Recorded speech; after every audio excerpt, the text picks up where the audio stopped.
To ಮುಕ್ತ ಮನಸ್ಸು. ಒಳ್ಳೇದಾಗ್ಲಿ ಮುಕ್ತ ಮನಸ್ಸು ತಂಡಕ್ಕೆ.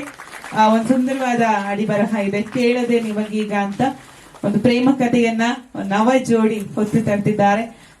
SLJ ಪ್ರೊಡಕ್ಷನ್ಸ್ ಅಡಿ ಮೂಡಿ ಬರ್ತಿರುವಂತಹ ಸಿನಿಮಾ. ರಂಗಶೇಖರ್ ಅವರ ನಿರ್ದೇಶನ, ವೆಂಕಟೇಶ್ ಬೋರೇಗೌಡರು ಹಾಗೇನೆ ಲೋಕೇಶ್ ವೀಣಾ ಅವರ ನಿರ್ಮಾಣದಲ್ಲಿ.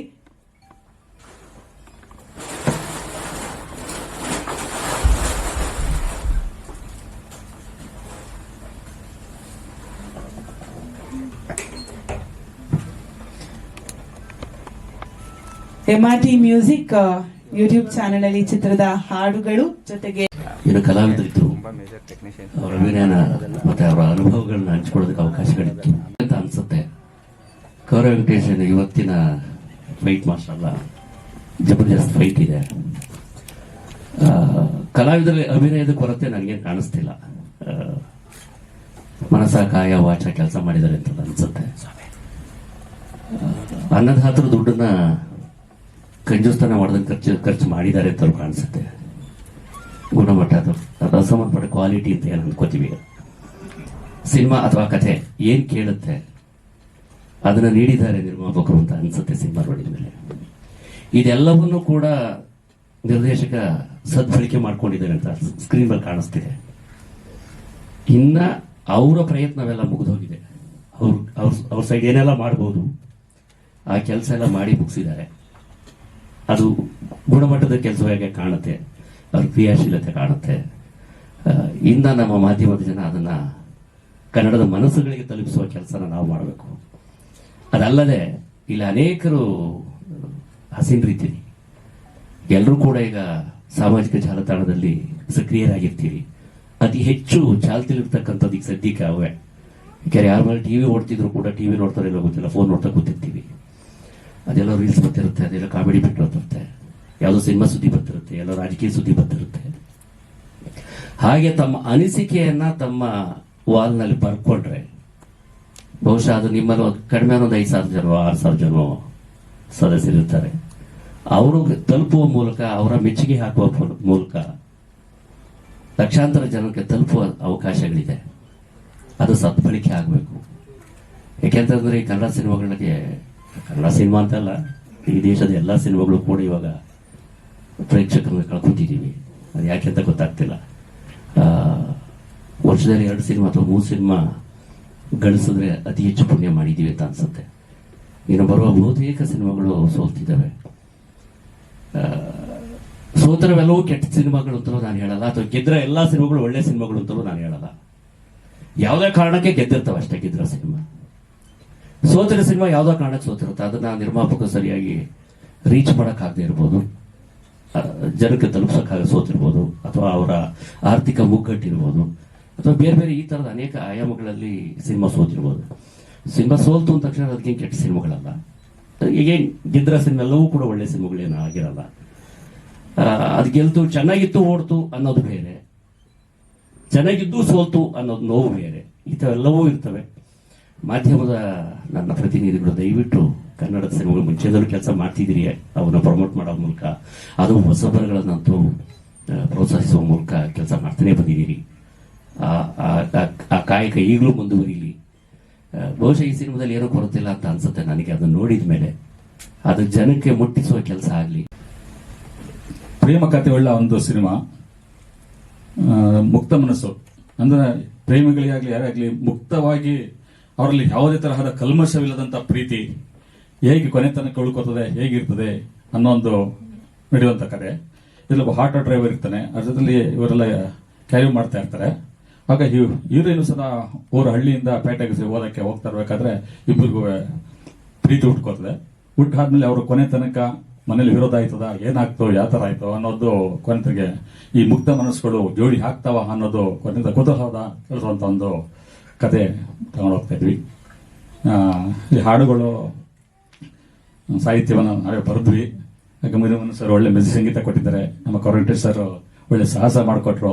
ಅರ್ಜೆಂಟ್ ಅಲ್ಲಿ ನಾವು ಅವ್ರನ್ನ ಕರೆದಾಗ ಮಾಡಿಕೊಟ್ರು. ಅವರು ಬೆಳಗ್ಗೆ ಶೂಟಿಂಗ್ ಇತ್ತು, ರಾತ್ರಿ ಫೋನ್ ಮಾಡಿದ್ವಿ, ಸರ್ ಹಿಂಗಿದೆ ನಮಗೆ ಮಾಡ್ಕೊಡ್ಬೇಕಾಯ್ತು ಅಂತ ಅಂದ್ಬಿಟ್ಟು. ಆಗ ಬಂದು ರಾತ್ರಿ ಬಂದು ಬೆಳಗ್ಗೆಲ್ಲ ರೆಡಿ ಶೂಟ್ ಮಾಡಿಕೊಟ್ರು. ಒಂದು ವಾರ ಇಲ್ಲಿದ್ದು ಹಾಗೆ ನಮ್ಮ ಕ್ಯಾಮರಾಮ್ಯಾನ್ ಅವರು ರವಿ ಸರ್ ಅವರು ಜೊತೆ ಇದು ಮಾಡಿದ್ದಾರೆ. ಮಗ ಸತ್ಯ ಅವರು ಮತ್ತೆ ಪ್ರಮೋದ್ ಅವರು ಒಳ್ಳೆ ಕೊರಿಯೋಗ್ರಫಿ ಮಾಡಿದ್ದಾರೆ.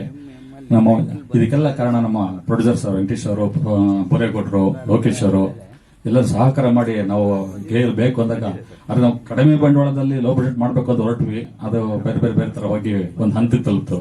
ಅದನ್ನ ಮಾಡಿದ್ವಿ. ಅದನ್ನ ನೋಡಿ ನಮ್ಮನ್ನ ಬೆಳೆಸಬೇಕು ಹೊಸ ಟೀಮ್ನ ಅನ್ನೋದು ಎಲ್ಲ ಮಾಧ್ಯಮರಿಗೆ ಮತ್ತು ಸ್ನೇಹಿತರಿಗೆ ಕಲಾವಿದರಿಗೆ ಎಲ್ಲರಿಗೂ ನಾವು ಕೇಳ್ಕೊತಾ ಇದೀವಿ. ಎಲ್ಲ ನಿಮ್ಮ ಕಡೆಯಲ್ಲೇ ಜಾಸ್ತಿ ನಮಗೆ ಪ್ರಚಾರ ಆಗಬೇಕಾಗಿದ್ದು. ಹಾಗಾಗಿ ನಮ್ಮ ಕೃಷ್ಣೇಗೌಡ ಸರ್ಗೆ ಈ ಮೊನ್ನೆ ಫೋನ್ ಮಾಡಿದೆ, ಸರ್ ಹೀಗೆ ಬರಬೇಕು ಅಂತ. ಇದು ಕಾರ್ಯಕ್ರಮ ಅಷ್ಟೇ ನಾವು ಈಗ ನೆಕ್ಸ್ಟ್ 4-5 ದಿನದಿಂದ ನಾವು ಪ್ಲಾನ್ ಮಾಡ್ಕೊಂಡಿದ್ದು ಮಾಡಬೇಕು ಅಂತಾಗ.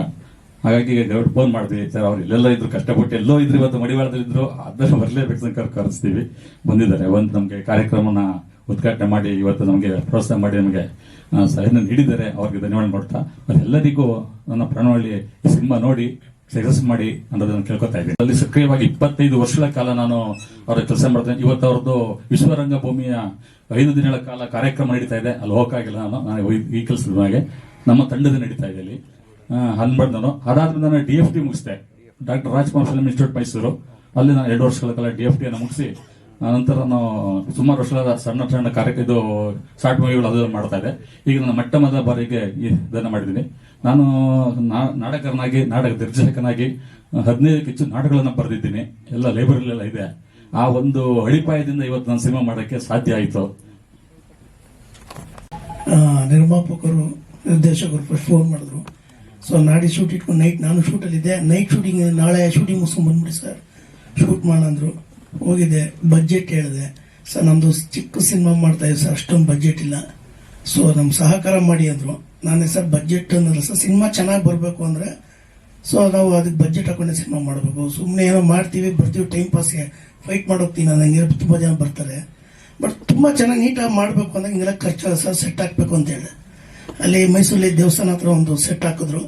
ಒಂದು 3 days ವರ್ಕ್ ಮಾಡಿದ್ವಿ, ಎಲ್ಲ ಡಬಲ್ ಕ್ಯಾಮ್ರಾ ಇಟ್ಕೊಂಡು. ತುಂಬ ನಾನು ಏನು ಕೇಳಿದ್ನೋ ಅದು ನಿರ್ಮಾಪಕರು ನನಗೆ ಅಚ್ಚುಕಟ್ಟಾಗಿ ನೀಟಾಗಿ ಏನು ಬೇಕಲ್ಲ ಸಹಕರಿಸಿದ್ದಾರೆ. ನಿರ್ದೇಶಕರ ಕತೆಗೆ ಏನು ಬೇಕು ಅದು ನಾನು ಕಂಪೋಸ್ ಮಾಡಿದ್ದೀನಿ. ನಾನು ಕಂಪೋಸ್ ಮಾಡಿದ ತಕ್ಕನಾಗೆ ನಾಯಕ ನಟನಾದ ಮೋಹನ್ ಅವರು ತುಂಬ ನನ್ನ ಜೊತೆಲಿ ಇದು ಮಾಡಿದ್ದಾರೆ. ನಾನು ಯಾವುದು ಡೂಪ್ ಇಲ್ದೇನೆ ಅವರು ಒರಿಜಿನಲ್ ಆಗಿ ಅವ್ರ ಕೈಯಲ್ಲಿ ಮಾಡಿಸಿದ್ದೀನಿ. ಬಟ್ ತುಂಬ ಸಿಕ್ತೊಂಡು ಮಾಡಿದ್ದಾರೆ. ಈ ಸಿನಿಮಾದಲ್ಲಿ 2 ಆಕ್ಷನ್ ಇರೋದ್ರಿಂದ ಅದ್ರ ಜೊತೆ ವಿಲನ್ಗಳು ಎಲ್ಲ ಹೊಸಬರಾದ್ರೂ ಸ್ವಲ್ಪ ಆಕ್ಷನ್ ಬಗ್ಗೆ ಗೊತ್ತಿರೋದ್ರು, ಸೊ ಆಕ್ಷನ್ ಮಾಡಿಸಿದ್ದೀನಿ. ನೀಟಾಗಿ ಬಂದಿದೆ, ಅಚ್ಚುಕಟ್ಟಾಗಿದೆ. ಸಿನಿಮಾ ಕತೆ ಏನು ಬೇಕೋ ಅದು ಮಾಡಿಕೊಟ್ಟಿದ್ದೀನಿ. 2 ಮಾತು ಮಾಡೋದಕ್ಕೆ ನಿರ್ಮಾಪಕರಿಗೂ ಮತ್ತು ಈ ಚಿತ್ರತಂಡದವರು ನಮಸ್ಕಾರ. ಸ್ವಲ್ಪ ಆರ್ಟಿಕಲ್ ಬೇಸಿ ಇದೆಲ್ಲ ಬ್ಯಾಕ್ಗ್ರೌಂಡ್ ಸೋನ ಮತ್ತೆ ಸಿನಿಮಾ ಚೆನ್ನಾಗಿದೆ. ಓವರಾಲ್ ಸರ್ ಟ್ರೈಲರ್ಗಿಂತ ಸಿನಿಮಾ ಚೆನ್ನಾಗಿದೆ. ಸಿನಿಮಾ ಲವ್ ಎಪಿಸೋಡ್ ತುಂಬ ಚೆನ್ನಾಗಿದೆ ಸರ್. ಅಷ್ಟೇ, ಥ್ಯಾಂಕ್ ಯು ಸರ್. ಅಷ್ಟೇ ಸರ್, ಬ್ಯಾಕ್ಗ್ರೌಂಡ್ ಸ್ಕೋರ್ ಮಾಡಿದ್ದು ಏನು ಮಾತಾಡೋದು ಸರ್. ಸರ್ ಸಾಂಗು ಮಾಡಿದೆ ಸರ್, 5 ಸಾಂಗ್ ಮಾಡಿದೆ ಸರ್. ವೈಶಾಖ್ ಶಶಿ ಸಾಂಗ್ಸ್ ಮಾಡಿರೋದು ಸರ್, ಮೈಸೂರಿನವರೇ ಮ್ಯೂಸಿಕ್ ಡೈರೆಕ್ಟರ್. ನಾನು ಕೇಳ್ಕೊತಾ ಇದ್ದೀನಿ. ಮತ್ತೆ ನಮ್ಮ ಸ್ನೇಹಿತರು ಲೋಕೇಶ್ ಮತ್ತು ಬೋರೇಗೌಡ ಇದಕ್ಕೆ ತುಂಬಾನೇ ನನಗೆ ಹೆಲ್ಪ್ ಮಾಡಿದ್ದಾರೆ. ಹಾಗೂ ನಮ್ಮ ಡೈರೆಕ್ಟ್ರು ಇದಕ್ಕೆ ಹಾಕಿರೋ ಎಫೆಕ್ಟ್ ಹೇಳಕ್ ಸಾಧ್ಯ ಇಲ್ಲ, ಅಷ್ಟು ಹಾಕಿದ್ದಾರೆ. ಇಷ್ಟು ಮಾತ್ರ ನಾನು ಹೇಳ್ಬಲ್ಲೆ. ದಯವಿಟ್ಟು ನಿಮ್ಮೆಲ್ಲರ ಸಹಕಾರ ಬೇಕು ಅಂತ ಕೇಳ್ಕೊತೀನಿ. ಇಷ್ಟು ನಾವು real estate business. Thank you. ಎಲ್ಲರಿಗೂ ನಮಸ್ಕಾರ. Thank you sir. ತಾವು ಮಾತಾಡಿ. ಬೋರೇಗೌಡ ಸರ್ ಮಾತಾಡ್ತೀರಾ? ಇಲ್ಲ, okay, thank you so much. Zoom Ravi ಅವ್ರನ್ನ ಮಾತನಾಡ್ಸೋಣ, ಚಿತ್ರದ ಛಾಯಾಗ್ರಾಹಕರು. ಸರ್ ತಮ್ಮ ಮಾತು ಮುಕ್ತ ಮನಸ್ಸು ಬಗ್ಗೆ. ಎಲ್ರಿಗೂ ನಮಸ್ತೆ. ಮೋಹನ್ ಸರ್ ಅವ್ರ ಬಗ್ಗೆ ಹೇಳಲೇಬೇಕು. ಕರ್ನಾಟಕದಲ್ಲಿ ಇವತ್ತಿನ ದಿವಸ ಚಾನ್ಸ್ ಸಿಕ್ಕಾಪಟ್ಟೆ ಸಾಕಷ್ಟು ಅಲಿತಾರೆ. ಆದರೆ ಇವ್ರಿಗೆ ಹೈದರಾಬಾದ್ ಅಲ್ಲಿ ಒಂದು ಅವಕಾಶ ಸಿಕ್ಕಿ ಅವ್ರ ಯಶಸ್ಸನ್ನ ಪಡ್ಕೊಂಡು ಇಲ್ಲಿ ಯಾರು ಕರ್ನಾಟಕದಲ್ಲಿ ಒಂದು ಹುಡುಗ ಇಷ್ಟು ಮಟ್ಟಿಗೆ ಡ್ಯಾನ್ಸ್ ಆಡ್ತಾರೆ ಅಂತ ರೆಕಗ್ನೈಸ್ ಮಾಡಿದ್ದೆ. ಆಕ್ಚುಲಿ ನಾನು ಇವ್ರನ್ನ ನೇರವಾಗಿ ನೋಡಿರಲಿಲ್ಲ. ಫಸ್ಟ್ ಆಫ್ ಆಲ್ ಕರ್ನಾಟಕದವ್ರು ಅಂತ ಗೊತ್ತಿರಲಿಲ್ಲ, ಇನ್ನೊಂದು ಮೈಸೂರಿನವರು ಅಂತ ಗೊತ್ತಿರಲಿಲ್ಲ. ನಾನು ಈ ವಿಡಿಯೋಸ್ಗಳನ್ನ ಮಾಮೂಲಿ ಯೂಟ್ಯೂಬ್ ಅಲ್ಲಿ ನೋಡ್ತಾ ಇದ್ದೆ. ನಮ್ಮ ಇವರ ತಂದೆ ಡೈರೆಕ್ಟ್ರು, ಹಳೆ ಪರಿಚಯ, ರಾಜ್ಕುಮಾರ್ ಇನ್ಸ್ಟಿಟ್ಯೂಟ್ ಅಲ್ಲಿ ನಾವು ಬೆಂಗಳೂರಲ್ಲಿ ಚೆನ್ನಾಗಿ ಅಲಿಬೇಕಾದ್ರೆ ಅವರು ಕೂಡ ನಿರ್ದೇಶನ ಮಾಡ್ತಾ ಇದ್ರು. ಮಗನ ಹಾಕೊಂಡು ಸಿನಿಮಾ ಮಾಡ್ತೀನಿ ಅವರೇ ಅಂತಂದ್ರು. ನಿಮ್ಮ ಮಗ ಯಾರು ಸರ್ ಅಂತ ಪರಿಚಯ ಮಾಡಿಸಿದ್ರು. ಅವಾಗ ನಂದು ವಯಸ್ಸು ಒಳ್ಳೆ ಡ್ಯಾನ್ಸರ್ ಸರ್ ಇವ್ರು ನಿಮ್ಮ ಮಗನ. ಅಂದ್ರೆ ನಮ್ಮ ಕರ್ನಾಟಕದಲ್ಲಿ ಎಷ್ಟು ಕಲಾವಿದರು ಅವಕಾಶ ಇದೆ ಅವ್ರಿಗೆ, ಬಟ್ ಇಲ್ಲಿಲ್ಲ, ಬೇರೆ ಕಡೆ ಇದೆ. ಬಟ್ ಇವರು ಶ್ರಮ ಯಾವ ರೀತಿ ಇತ್ತು ಅಂದ್ರೆ, ಸರ್ ಸಿನಿಮಾ ನೀವ್ ಹೀರೋನ ಅಂದ್ರೆ, ಇಲ್ಲ ಸರ್ ನಾನಲ್ಲ, ನಾ ಅಪ್ಪ ಏನೋ ಹೇಳಿದರೆ ಮಾಡ್ತಾ ಇದ್ದೀನಿ ಅಂದ್ರೆ, ಅಷ್ಟು ಮುಗ್ಧತೆ ಅವ್ರದ್ದು. ಸಿನಿಮಾ ಟೈಟ್ಲ್ ತರ ಮುಗ್ಧತೆ. ಒಂದು ಪ್ರೊಡಕ್ಷನ್ ನಡಿಬೇಕಾದ್ರೆ ನಿರ್ಮಾಪಕರು ಎಷ್ಟು ಕಷ್ಟಪಡಬೇಕು, ನೀವು ಇನ್ವೆಸ್ಟ್ಮೆಂಟ್ ಮಾಡಕ್ಕಿದ್ದು ಮತ್ತೊಂದಿರ್ಬೋದು. ಪ್ರತಿಯೊಂದು ದಿವಸನೂ ಆ 3 ಜನ ವ್ಯಕ್ತಿಗಳು ಯಾವತ್ತು ನಮಗೆ ಪ್ರೊಡ್ಯೂಸರ್ ಅಂತ ಅನ್ಸ್ಲಿಲ್ಲ. ಅವ 3 ಜನ ವ್ಯಕ್ತಿಗಳು ಪ್ರತಿದಿನ ಪ್ರತಿಯೊಂದು ಕೆಲಸಕ್ಕೂ ಒಬ್ಬರಲ್ಲ ಒಬ್ರು ಅದನ್ನ ಜವಾಬ್ದಾರಿ ತಗೊಂಡು ಇಡೀ ಪ್ರಾಜೆಕ್ಟ್ ನ ಕಂಪ್ಲೀಟ್ ಮಾಡಿದ್ರು. ಇವಾಗ್ಲೂ ಅವ್ರಿಗೆ ಯಾರಿಗೂ ನಾನು ಪ್ರೊಡ್ಯೂಸರ್ ಅಂತ ಕರೆಯೋದಲ್ಲ, ಎಲ್ಲರೂ ಅಣ್ದಿರ್ತಾರ, ಅಣ್ಣ ತಂದಿರ್ತಾರ. ತುಂಬಾ ಸಂಕೋಚ ಸ್ವಭಾವದವ್ರು, ಒಬ್ಬರಂತೂ ಮಾತಾಡಲಿಲ್ಲ ನೋಡಿ. ಅವರು ಇವಾಗ ಮಾತಾಡಲ್ಲ, ಹಿಂದೆ ಅಲ್ಲಿ ಸಿಕ್ಕಾಪುರ ರೇಗಿಸ್ತಾರೆ ನಮ್ಗೆ.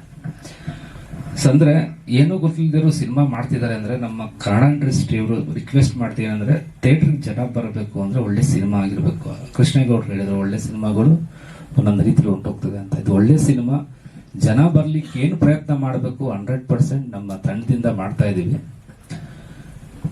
ರಿಕ್ವೆಸ್ಟ್ ಥಿಯೇಟರ್ಗಳನ್ನ ಒಂದು ಕೊಡಿಸ್ಲಿಕ್ಕೆ ಅವಕಾಶ ಮಾಡ್ಕೊಳ ಅಂತ, ಅದಕ್ಕೆ ಸಂಬಂಧಪಟ್ಟವರು ಡಿಸ್ಟ್ರಿಬ್ಯೂಟರ್ ಇರ್ಬೋದು, ಎಕ್ಸಿಕ್ಯೂಟಿವ್ ಇರ್ಬೋದು, ಅವ್ರ ರಿಕ್ವೆಸ್ಟ್ ಕನ್ನಡ ಸಿನಿಮಾಗಳಿಗೆ ಮೊದಲನೇ ಆದ್ಯತೆ ಕೊಡಿ ಅಂತ.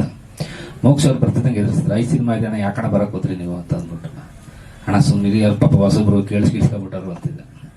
ಸೊ ಹಾಗೆ ಎಲ್ಲರೂ ರಿಕ್ವೆಸ್ಟ್ ಮಾಡ್ತಿದ್ರೆ, ಒಂದು ಕರ್ನಾಟಕದಲ್ಲಿ ಒಂದು ಸಿನಿಮಾ ಬೆಳಿಬೇಕು ಅಂದ್ರೆ ಮಾಧ್ಯಮ ಮಿತ್ರರವರು ಸಪೋರ್ಟ್ ಮಾಡ್ತಾ ಇದ್ರ. ಅದೇ ರೀತಿ ಥಿಯೇಟರ್ ಕೊಡ್ಲಿಕ್ಕೆ ಏನಾದ್ರು ನಮ್ಗೆ ಇನ್ನೂ ಈಸಿಯಾಗಿ ಏನಾದ್ರು ಒಂದು ಡಿಸ್ಕಷನ್, ಮೀಟಿಂಗು, ಒಟ್ಟೊಟ್ಟಿಗೆ ಸಿನಿಮಾ ಬಂದ್ಬಿಟ್ರೆ ಥಿಯೇಟರ್ ಸಿಗಲ್ಲ. ಒಂದು ವಾರ ಸಿನಿಮಾನೇ ಇರುತ್ತೆ, 1 ವಾರ. ಆ 1 ವಾರದಲ್ಲಿ ಏನ್ ಮಾಡಕ್ ಸಾಧ್ಯ? ದಯವಿಟ್ಟು ನಾನು ಕೇಳ್ಕೊಳ್ಳೋದು ಇಷ್ಟೇನೆ, ಮಾಧ್ಯಮ ಮಿತ್ರರವ್ರಿಗೆ. ನನ್ನ ಹೆಸರು ಮಾನ್ಯ ಅಂತ. ಸೊ ಈ ಚಿತ್ರದಲ್ಲಿ ನನ್ನ ಭೂಮಿಕೆಯ ಹೆಸರು ಮನಸ್ಸು. ಸೊ ನಿಮ್ಗೆಲ್ಲಾರ್ಗೂ ಮನ್ಸಿಗೆ ತಟ್ಟುತ್ತೆ ಅನ್ಸುತ್ತೆ ನನ್ಗೆ ಕ್ಯಾರೆಕ್ಟರು. ಎಲ್ಲರೂ ಮೂವಿ ನೋಡ್ಲೇಬೇಕು ನೀವು. ಹಾಗೆ ನನ್ನ ಎಕ್ಸ್ಪೀರಿಯನ್ಸ್ ತುಂಬಾ ಚೆನ್ನಾಗಿತ್ತು. ಡೈರೆಕ್ಟರ್ ಸರ್ ತುಂಬಾ ಹೆಲ್ಪ್ ಮಾಡಿದ್ದಾರೆ ನನ್ಗೆ. ಒಂದು ಡೈಲಾಗ್ ಅಲ್ಲಾಗ್ಲಿ, ನಂದು 3 ಸಿನಿಮಾ ಆಗಿದೆ ಅಂತಂದ್ರು. ಆಕ್ಚುಲಿ ರಿಲೀಸ್ಗಿದೆ, ಇನ್ನ ರಿಲೀಸ್ ಆಗಿಲ್ಲ ಯಾವುದು. ಬ್ಯಾಕ್ ಬೆಂಚರ್ಸ್ ಅಂತ ಒಂದಿದೆ, ಮತ್ತೆ ಕಾಲಾ ಬಜಾರ್ ಅಂತಿದೆ, 2 ಇದೆ ಸಿನಿಮಾ ರಿಲೀಸ್ಗೆ. ಸೊ ಅದೇ ಕನ್ನಡ ಸಿನಿಮಾ ಬೆಳೆಸ್ಬೇಕು, ಎಲ್ಲರೂ ಬಂದು ನೋಡ್ಬೇಕು. ಸೊ ಪ್ರೊಡ್ಯೂಸರ್ಸ್ ಕೂಡ ತುಂಬಾ ನನ್ಗೆ ಒಂದು ಊಟದ್ದಾಗ್ಲಿ ಏಂದಕ್ಕೂ ಕೊರತೆ ಆಗದೆ ಇರೋ ತರ ನೋಡ್ಕೊಂಡಿದ್ದಾರೆ ತುಂಬಾ ಚೆನ್ನಾಗಿ. ಸತ್ಯ ಮಾಸ್ಟರು ಅಷ್ಟೇ, ಕ್ಯಾಟ್ ಸರ್ ಅಷ್ಟೇ, ತುಂಬಾ ಚೆನ್ನಾಗಿ ನಂಗೆ ಡಾನ್ಸ್ ತುಂಬಾ, ನಾನು ಆಕ್ಚುಲಿ ಕ್ಲಾಸಿಕಲ್ ಡಾನ್ಸರು. ಒಂದು 3 years ಇಂದ ಟಚ್ ಹೊರಟೋಗಿತ್ತು. ಸೊ ತುಂಬಾ ಈಸಿಯಾಗಿ ಹೇಳ್ಕೊಟ್ರು. Thank you so much sir. ಹಾಗೂ ಇಲ್ಲಿರೋ ಎಲ್ಲಾರ್ಗೂ thank you so much. Please ಎಲ್ಲರೂ ನಮ್ಮ ಮೂವಿಗೆ ಸಪೋರ್ಟ್ ಮಾಡಿ. ನಂದು ಆಕ್ಚುಲಿ ಒಂದು ಸ್ಕೂಲ್ ಹುಡುಗಿ ಕ್ಯಾರೆಕ್ಟರು. ಸೊ ಅಂಡರ್ ಏಜ್ ಇದೆ ಫಸ್ಟ್ ಸ್ಟಾರ್ಟಿಂಗ್ ಆದಾಗ. ಬಟ್ ಮೂವಿ ಹೋಗ್ತಾ ನಿಮ್ಗೆ ಸ್ಟೋರಿಲಿ ಏನಾಗುತ್ತೆ ಅಂತಂದ್ರೆ, ಒಂದು ಯೂಶಲಿ ಒಂದು ಲವ್ ಸ್ಟೋರಿ ಅಂತಂದ್ರೆ ಇತ್ತೀಚೆಗೆ ಒಂದು ಸ್ಕಿನ್ ಶೋ ಅಥವಾ ರೊಮ್ಯಾನ್ಸ್ ಇದ್ರೇನೆ ಲವ್ ಸ್ಟೋರಿ ಅಂತ ಆಗ್ಬಿಟ್ಟಿದೆ. ಬಟ್ ನಮ್ದ್ರಲ್ಲಿ ಆತರ ತಗೊಂಡಿಲ್ಲ. ತುಂಬಾ ಮುಗ್ಧತೆ, ಅವ್ರು ಹೇಳ್ದಾಗೆ ಟೈಟಲ್ ಅಲ್ಲಿ ಇದೆಯಲ್ಲ ಮುಕ್ತ ಮನಸ್ಸು ಅಂತ, ಆತರ ಮುಗ್ಧವಾಗಿ ತೋರಿಸಿದ್ದಾರೆ. ತುಂಬಾ ಪ್ಯೂರ್ ಆಗಿದೆ ಲವ್ ಸ್ಟೋರಿ. ತುಂಬಾ ವರ್ಷಗಳಾಗೋಗಿದೆ ಅನ್ಸುತ್ತೆ ಈ ತರ ಒಂದು ಇನ್ನೋಸೆನ್ಸ್ ತೋರಿಸಿ. ಒಂದು ಹೀರೋ ಹೀರೋಯಿನ್ ಅಷ್ಟು ಕ್ಲೋಸ್ ಇದ್ರು ಅವರು ಒಂದು ರೆಸ್ಪೆಕ್ಟ್ ಮಾಡ್ತಿದ್ದಾರೆ ನಮ್ ಏಜ್ ನ. ಹುಡುಗಿ ಚಿಕ್ಕೋಳು ಅನ್ನೋದನ್ನ ಅವನು ರೆಸ್ಪೆಕ್ಟ್ ಮಾಡಿ ಯಾವ ತರ ಒಂದು ಲವ್ ಸ್ಟೋರಿ ನಡೆಯುತ್ತೆ ಅನ್ನೋದೇ ಇಡೀ ಕಥೆಯಲ್ಲಿ ಬರುತ್ತೆ. ಲಾಸ್ಟ್ ಅಲ್ಲಿ ಸ್ವಲ್ಪ ಟ್ವಿಸ್ಟ್ ಎಲ್ಲ ಇದೆ, ನೀವು ಮೂವಿ ನೋಡಿ. Thank you so much. Thank you so much ಮಾನ್ಯ. ಓಕೆ, ನಮ್ಮ ನಾಯಕ ನಟ ಮೋಹನ್ ಅವರ ಮಾತನಾಡ್ಸೋಣ. ಡ್ಯಾನ್ಸ್ ಅಲ್ಲಿ ತುಂಬಾನೇ ಪಾಪ್ಯುಲರ್ ಅಂತ ಎಲ್ರು ಹೇಳಾಗಿದೆ ಈಗ ಆಲ್ರೆಡಿ. ಸೊ ಆಕ್ಟಿಂಗ್ ಹೊಸ್ತು ತಮ್ಗೆ ಹೇಗೆ ಅನಿಸ್ತು? ಮುಕ್ತ ಮನಸ್ಸು ಅಪ್ಪನ ನಿರ್ದೇಶನದಲ್ಲಿ ಕೆಲಸ ಮಾಡಿದ್ದು. ನಾನು ನಿಂತ್ಕೊಂಡು ಮಾತಾಡ್ಬೋದಾ? ಎಲ್ಲರೂ ನಮಸ್ತೆ, ನನ್ನ ಹೆಸರು ಮೋಹನ್ ಅಂತ. ಬೇಸಿಕ್ ಆಕ್ಚುಲಿ ಬೇರೆ ಮಾತಾಡೋದೆಲ್ಲ ಹೇಳಿದ್ರು ಫಸ್ಟ್, ಅದಕ್ಕೆ ನಾನು ನನ್ನ ಬಗ್ಗೆ ನಾನು ಮಾತಾಡ್ತೀನಿ ಫಸ್ಟ್. ಸೊ ನಾನು ಬೇಸಿಕಲಿ ಪ್ರೊಫೆಷನಲ್ ಡ್ಯಾನ್ಸರ್. ಈ ಟಿವಿ ತೆಲುಗು ಶೋ ಅಲ್ಲಿ ಸೀಸನ್ 11 ಅಲ್ಲಿ ಫೈನಲಿಸ್ಟ್ ಮಾಡಿದ್ದೀನಿ. ಆಫ್ಟರ್ ಆದ್ಮೇಲೆ ಡ್ಯಾನ್ಸ್ ಕ್ಲಾಸ್ ಮಾಡ್ಕೊಂಡಿದ್ದೆ. ಆಮೇಲೆ ನಂಗೆ DKD ಅಂತ ಆಫರ್ ಬಂತು. ನಮ್ಮ ಸೀಸನ್ 5 ಕೂಡ dance Kannada dance season 5 contestant ಅದೇ. ಸೊ ಆಫ್ಟರ್ ನೆಕ್ಸ್ಟ್ ಏನ್ ಮಾಡೋಣ ಅಂತ ಹೋದ ನಾನು ಡಿಸೈಡ್ ಆದೆ, ಒಂದು ಸೀರಿಯಲ್ ಟ್ರೈ ಮಾಡೋಣ, ಇಲ್ಲ ಆಕ್ಟಿಂಗ್ ಫೀಲ್ಡ್ ಹೋಗೋಣ. ನಾನು ತುಂಬಾ ಬೆಂಗಳೂರು ಅಪ್ ಅಂಡ್ ಡೌನ್ಸ್ ಮಾಡ್ತಿದ್ದೆ. ಚಾನ್ಸಸ್ ಸ್ವಲ್ಪ ಕಮ್ಮಿ ಆಗ್ತಿತ್ತು, ಅಂದ್ರೆ ನಂಗೆ ಎಕ್ಸ್ಪೀರಿಯನ್ಸ್ ಬೇಕಾಗ್ತಿತ್ತು ಅಂತ.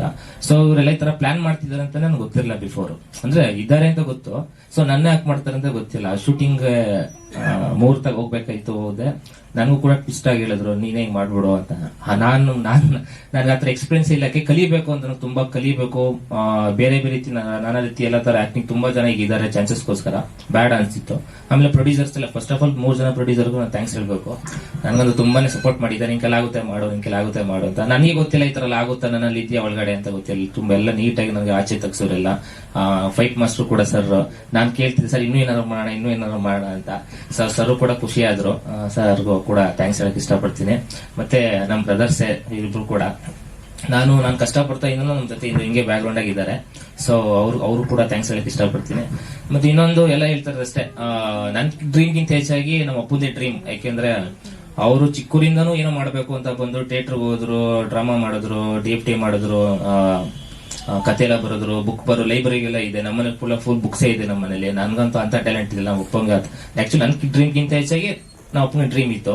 ಆ ಡ್ರೀಮ್ ನನ್ನಲ್ಲಿ ಫುಲ್ಫಿಲ್ ಮಾಡ್ಕೊಂಡ್ರು. ಫಸ್ಟ್ ಆಫ್ ಆಲ್ ಅದು ನಂಗೆ ತುಂಬಾ ಖುಷಿಯಾದ ವಿಷಯ. ಯಾಕೆಂದ್ರೆ ಯಾರ್ಯಾರೋ ನಾವ್ ಯಾರನ್ನೋ ಕೈ ಕಾಲು ಮುಗಿತೀವಿ, ಯಾರು ಕಾಲು ಬೀಳ್ತೀವಿ, ಏನೇನೋ ಮಾಡ್ತಾ ಇರ್ತೀವಿ. ಸೊ ನಮ್ಮ ಅಪ್ಪನ ಕನ್ಸನ್ನ ನನ್ನ ರೂಪಾಗಿ ಮಾಡಿ ಅದ್ ಜೊತೆ ನಾನು ಏನೋ ಮಾಡ್ಬೇಕು ಅಂತಿದೆ. ಅದು ನನಗೂ ಒಂದು ಪ್ರೊಫೈಲ್ ಬಿಲ್ಡ್ ಮಾಡಕ್ಕೆ ಒಂದು ಚಾನ್ಸಸ್ ಕೊಟ್ಟರು ನಾವಪ್ಪ. ಸೊ ನಾವು ಅಪ್ಪನ್ ಕೂಡ ಥ್ಯಾಂಕ್ಸ್ ಹೇಳಕ್ ಇಷ್ಟಪಡ್ತೀನಿ. ಮತ್ತೆ ಮ್ಯೂಸಿಕ್ ಡೈರೆಕ್ಟ್ರು ಸರ್ ಎಲ್ಲರೂ ತುಂಬಾ ಥ್ಯಾಂಕ್ಸ್ ಹೇಳಕ್ ಇಷ್ಟಪಡ್ತೀನಿ. ಮತ್ತೆ ಮಾನ್ಯ ನನ್ಕಿಂತ ಸಮ್ ಸೀನಿಯರು, ಸೊ ನನ್ಗಂತೂ ತುಂಬಾ ಸಪೋರ್ಟ್ ಮಾಡಿದ್ದಾರೆ ಮಾನ್ಯವರು. ಸೊ ಮಾನ್ಯಗೂ ಹೇಳಕ್ ಥ್ಯಾಂಕ್ಸ್ ಹೇಳಕ್ ಇಷ್ಟಪಡ್ತೀನಿ. ನನ್ನ ಮೂವಿಲಿ ಏನಂತಂದ್ರೆ ಆಟೋ ಡ್ರೈವರ್ ನಾನು ಕೂಡ. ಸೊ ಈ ಮೂವಿ ಹೆಂಗ್ ಬರುತ್ತೆ ಅಂತಂದ್ರೆ, ಒಂದು ಅಂಡರ್ 18 ಬರುತ್ತಲ್ಲ, ಅಂಡರ್ 18 ಬಿಫೋರ್ ಆಫ್ಟರ್, ಆ ಟೈಮಲ್ಲಿ ಏನ್ ಸಿಚುವೇಶನ್ ಏನ್ ನಡೆಯುತ್ತೆ ಅನ್ನೋದು ಒಂದು ಕ್ಯಾರಿ ಆಗ್ತಾ ಹೋಗುತ್ತೆ ಮೂವಿ. ಸೊ ಆ ತರ ಇದೆ ಕ್ಯಾರೆಕ್ಟರ್, ಚೆನ್ನಾಗಿದೆ. ಸೊ ಡ್ಯಾನ್ಸ್ ಎಲ್ಲ ಅವಕಾಶ ಇದೆಯಪ್ಪ ಈ ಸಿನಿಮಾನಲ್ಲಿ? ನಿಮ್ಮ ಟ್ರಂಪ್ ಕಾರ್ಡ್ ಅದೇ ತಾನೆ? ಡ್ಯಾನ್ಸ್ಗೆಲ್ಲ ಅವಕಾಶ ಇತ್ತ ಸರ್? ಅದೇ ಮೂವಿ ಹಿಂಗ್ ಕತೆ ಮೇಲೆ ಹೋಗುತ್ತೆ ಮೂವಿ. ಅದಕ್ಕೆ ಏನ್ ತಕ್ಕಂಗೆ ಏನಿದೆ. ಈಗ ನಾವು ಹಳ್ಳಿ ಓರಿಯೆಂಟೆಡ್, ನಮ್ ಮೂವಿ ಬಂದ್ಬಿಟ್ಟು ಹಳ್ಳಿ ಓರಿಯೆಂಟೆಡ್ ಲವ್ ಸ್ಟೋರಿ ಇರೋದು. ಆ ಹಳ್ಳಿ ಓರಿಯೆಂಟೆಡ್ ಲವ್ ತಂದ್ಬಿಟ್ಟು ನಾನು ದೊಡ್ಡದಾಗಿ ಸೆಟ್ ಆಗ್ಬಿಟ್ಟು ಏನೋ ಮಾಡ್ತೀನಿ ಅನ್ನೋದು ಅದು ನಾನ್ ಸಿಂಕ್ ಆಗುತ್ತೆ ಅನ್ಸುತ್ತೆ. ಸೊ ಮೂವಿಗೆ ಏನಾಗುತ್ತೆ ಅದು ಕ್ಯಾರಿ ಆಗ್ತಾ ಹೋಗಿದೆ ಸರ್. ಹಾಡ್ನಲ್ಲಿ ಏನೋ ಸ್ವಲ್ಪ ಸ್ಟೆಪ್ಸ್ ಮೂವಿಗೆ ಏನ್ ಬೇಕೋ ತನಾಗಿದೆ. ಹಾಡು ಡ್ರೀಮ್ ಸಾಂಗ್ ತಾನೆ? Dream sir. ಡ್ರೀಮ್ ಅಲ್ಲೇ ಡ್ಯಾನ್ಸ್ ತೋರಿಸಬಹುದಲ್ಲ ಸರ್? ಡ್ರೀಮ್ ಅಲ್ಲಿ ಅಂತಂದ್ರೆ ನಾವು ಅವ್ರ ಯಾರೋ ಡ್ರೀಮ್ ಮಾಡೋವಂಗೆ ಒಂದು ಡ್ಯಾನ್ಸ್ ತೋರಿಸಬಹುದು, ಹೀರೋಯಿನ್ ಡ್ರೀಮ್ ಮಾಡೋವಂಗೆ ತೋರಿಸಬಹುದು. ಅರ್ಥ ಆಯ್ತು, ನೀವೇನ್ ಹೇಳ್ತಿ ಕ್ವಶನ್ ಅರ್ಥ ಆಯ್ತು. ಸೊ ಇನ್ನೊಂದೆರಡು ಸಾಂಗ್ಸ್ ಇದೆ, ನಿಮ್ಗೆ ಗೊತ್ತಾಗುತ್ತೆ ಅವಾಗ. ಈಗ ನಮ್ದು 4 ಸಾಂಗ್ಸ್ ಇದೆಯಲ್ಲ, ಇನ್ನೊಂದೆರಡು ಸಾಂಗ್ಸ್ ನಮ್ಗೆ ಗೊತ್ತಾಗುತ್ತೆ. ಸಾಂಗ್ಸ್ ಅಲ್ಲೇ ಮೇಲೆ ಕತೆ ಹೋಗ್ತಾ ಹೋಗುತ್ತೆ. ಸೊ ಆ ತರ ಇದೆ. ನೀವು ಯಾಕೆ ಮಾಡಿದ್ದೀರಾ ಸರ್? ಸಣ್ಣ ಪಾತ್ರ ಮಾಡಿದ್ದೆ. ಏನ್ ಕ್ಯಾರೆಕ್ಟರ್ ನಿಮ್ದು?